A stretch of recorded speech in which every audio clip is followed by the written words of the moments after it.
بسم الله الرحمن الرحيم. من نيويم اسماعيل فاميليم زنددل خلقي ماكو أول كان صالة ليرة دسم كردو بدرسي فقياتي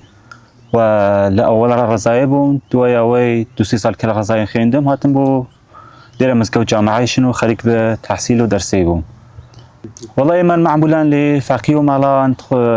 أكثر خلقي هو دزاني كلطرف دولة ترى هيج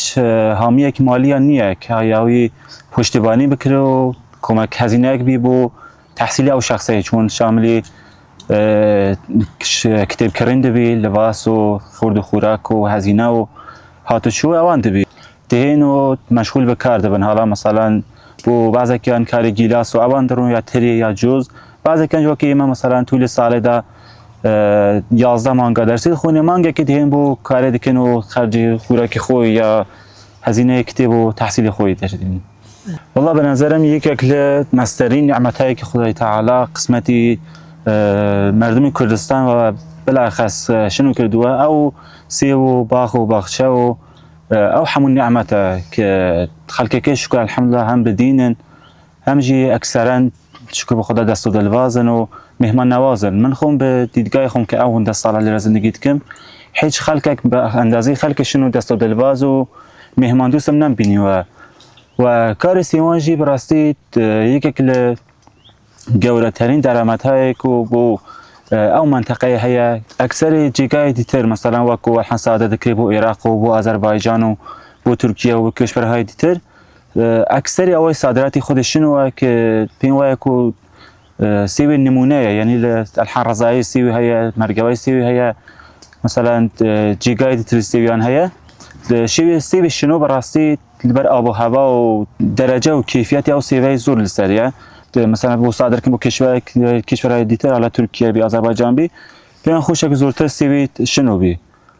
پاره کنم بخوم حتی یشان شکایتی میده که بدادگاه بزرگ دادگاه لمستان نیدامه ولی من لپاره و من پیم کنم که بس مسر کاری او آقای عن پی شما حتی دیونم با آقای قرض داربم هر مالی آودان بی هر پولی داوت می و هم تصمیم گرفت با قرض کاری نکم و هم لیاتوا چون او کارگر بس زمان والله یواده کاری هیچی چینیه نعلم همو ولی عدیه که هیچی نیه کارگری وظیفه لسر کارگری بستن موظف لسر کارگری بستن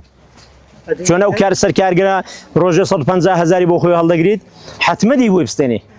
ندرادی بو خوی بیدات زایدین گم توافقی وقتی لی خوش بد درسته او اغانه باغیان هیان دکرن زعمت دکشن براستی کارگریش گونه ظلم له کارگری نکن پولا کام بدرینه بقرض عن ده همو سیف چی دا گیشت مثلا نقدی کاری دکن گیشت کارگری قربسته دلن بقرض باب کارگر شو بینه بقرض لشو بینه بقرض اخ باشه وقت پولی نیه بوده ده کارگری بو تو کاری دکا اگه هی بی بول مال دادن شی ساعت دکا نه کاری نکاتن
أولاً جاري بخيراتني عزيز دكم كل رجال دوره وهاتون نصوشي دكم